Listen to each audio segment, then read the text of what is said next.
Assalamualaikum warahmatullahi wabarakatuh. Perkenalkan, nama saya Anggi Rahmawati, nomor NIM 2005005.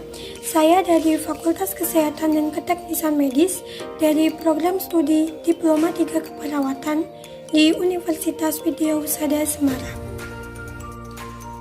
Baiklah, saya di sini akan memperkenalkan kampus saya untuk memenuhi tugas keterampilan berbicara oleh dosen pengampu Bapak Andi Maulana, Sarjana Pendidikan, Magister Pendidikan.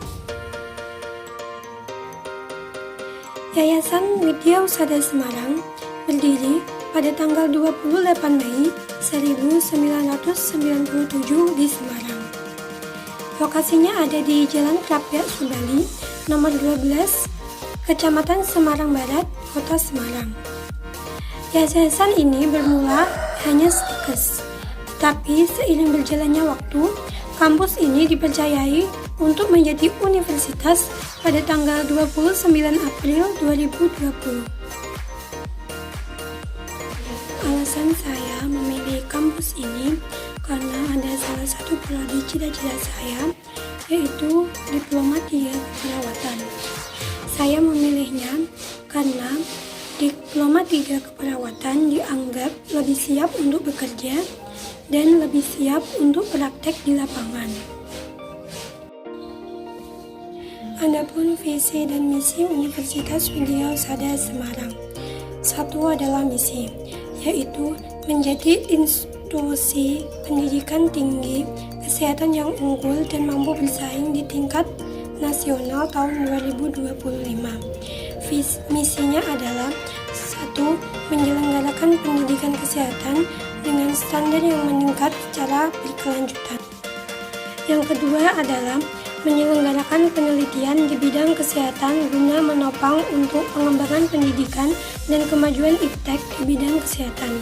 Yang ketiga adalah menyelenggarakan pengabdian kepada masyarakat di bidang kesehatan yang berorientasi pada hasil penelitian dengan dilandasi dengan jiwa pengabdian. Yang keempat adalah menyelenggarakan kerjasama dengan lembaga pendidikan, lembaga penelitian dan pelayanan, lembaga pemerintah, dunia usaha dan masyarakat secara berkelanjutan. Dan yang terakhir adalah menyelenggarakan manajemen pendidikan sesuai dengan tuntutan zaman, kredibel, transparan, adil, kondusif, dan dapat dipertanggungjawabkan.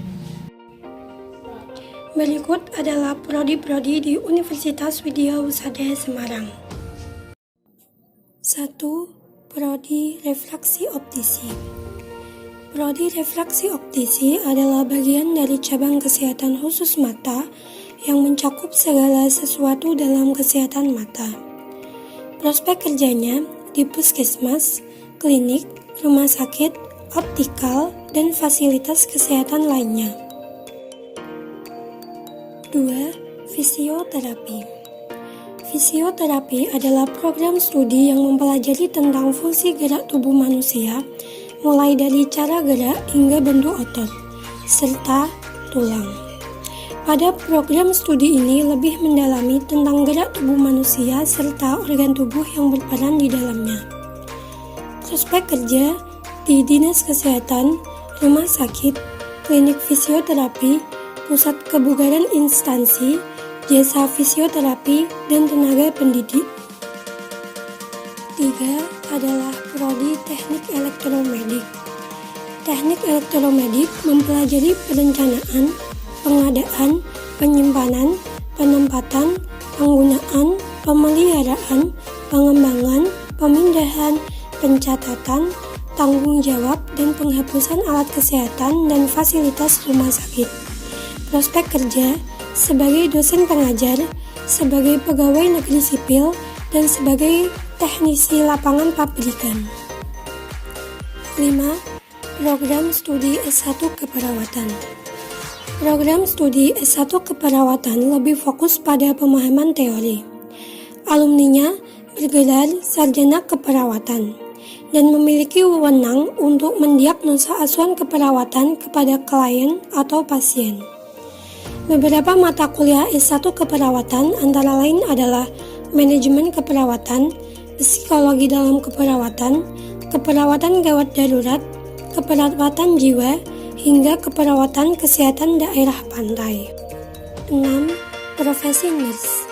Tujuan dari program pendidikan profesi adalah untuk memberikan pengalaman praktikum klinik. Selama menjalani pendidikan, calon perawat dapat menerapkan konsep dan teori yang telah dipelajari di bangku kuliah di klinik atau rumah sakit. 7. Program studi S1 Manajemen. S1 Manajemen merupakan bidang keilmuan yang mempelajari tentang kegiatan perusahaan atau korporasi yang masih memiliki keterkaitan dengan ilmu ekonomi dan bisnis. 8. Program studi S1 Kewirausahaan. Kewirausahaan akan mempelajari cara mengidentifikasi ide bisnis, konsep, hingga strategi mendirikan maupun mengembangkan sebuah usaha. 9. Program studi Sistem dan Teknologi Informasi. Mahasiswa akan memahami atas dinamika persoalan sistem atau bisnis, manajemen, regulasi, analisis, dan sintesis secara sistemik terhadap suatu bidang persoalan, dan menghasilkan solusi dalam bentuk desain dan implementasi pada kehidupan nyata. Adaptasi dan interaksi dengan masyarakat pengguna, penguasaan aspek interaksi dalam sistem yang besar atau multidimension. Prospek kerja, organisasi pemerintah, organisasi profit atau BUMN dan swasta, industri perangkat lunak, dan institusi pendidikan. 10. Program studi rekam medis. Rekam medis mempelajari prinsip-prinsip manajemen dan mengaplikasikan dalam unit kerja rekam medis. Program Sistem Informasi RMIK guna menghasilkan informasi kesehatan yang tepat dan akurat. Sistem audit pendokumentasian rekam medis baik secara kuantitatif dan kualitatif. Pengelolaan sistem pembiayaan pelaksanaan kesehatan.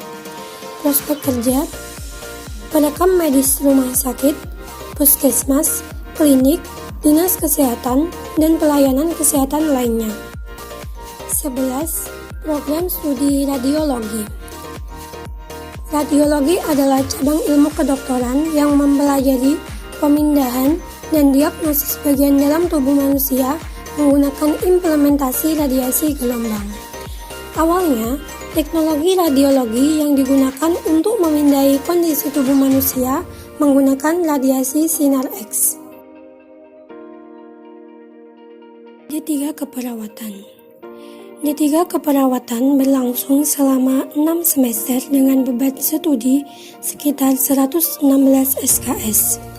Beberapa mata kuliahnya antara lain adalah anatomi fisiologi, biokimia, etika keperawatan, ilmu gizi, keperawatan profesional, mikrobiologi dan parasitologi, patologi, praktek keperawatan mutakhir, serta riset keperawatan.